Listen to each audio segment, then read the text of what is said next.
Hello दोस्तों, welcome है एक बार फिर से मेरे चैनल पे। तो कहा जाता है कि भगवान श्री कृष्ण ने जब अपनी देह छोड़ी और उनका जब अंतिम संस्कार किया गया और जब उनका पूरा शरीर पंच तत्वों में विलीन हो गया, लेकिन उनका हृदय नष्ट नहीं हुआ और बिल्कुल एक जिंदे इंसान की तरह धड़क रहा था, बिल्कुल ही सुरक्षित था।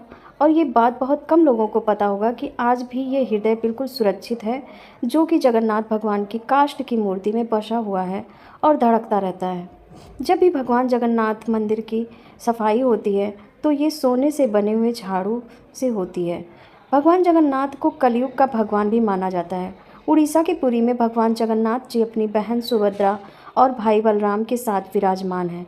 परंतु भगवान जगन्नाथ से जुड़ी हुई बहुत से ऐसे रहस्य हैं जिसका आज तक कोई पता नहीं कर सका।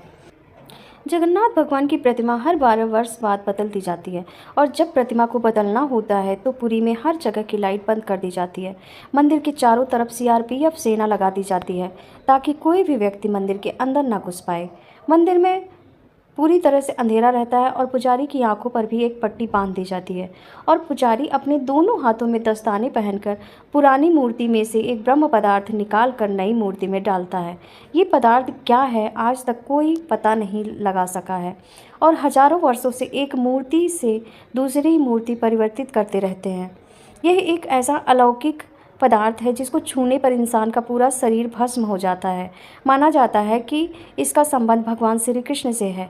जब जगन्नाथ भगवान की प्रतिमा बदली जाती है तो उसके साथ साथ मंदिर के हर प्रतिमा को बदल दिया जाता है।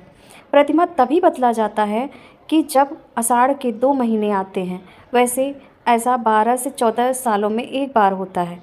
जब ऐसा होता है तो उसे नव कलेवर कहते हैं। लेकिन आज तक कोई भी पुजारी ये नहीं बता पाया कि वो पदार्थ क्या है जिसे एक मूर्ति से दूसरी मूर्ति में डाली जाती है। जिन पुजारियों ने उस पदार्थ को हाथ लगाया उनका कहना है कि खरगोश की तरह उछलता रहता है।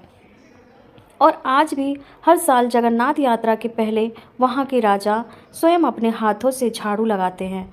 और इस मंदिर की एक खास बात यह भी है कि जैसे ही मंदिर के सिंह द्वार से पहला कदम रखते हैं तो समुद्र के लहरों की आवाज़ें सुनाई देने बंद हो जाती है, जबकि जैसे ही मंदिर के बाहर एक कदम बाहर रखते हैं समुद्र की लहरों की आवाज़ तेज़ी से कानों में सुनाई देने लगती है।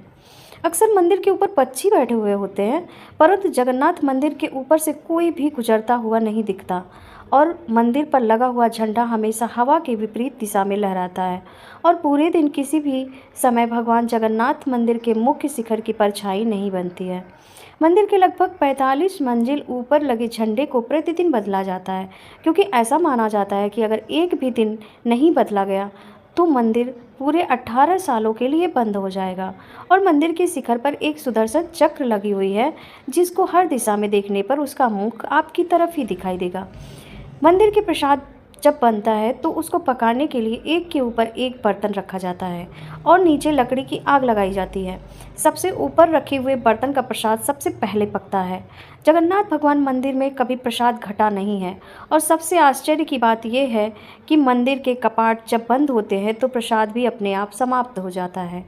तो आपको ये जानकारी कैसी लगी दोस्तों, आप अपने कमेंट में ज़रूर शेयर करिएगा और मेरे चैनल पे नए हैं तो प्लीज़ सब्सक्राइब करिएगा। बाय बाय दोस्तों, टेक केयर, जय श्री कृष्णा, राधे राधे।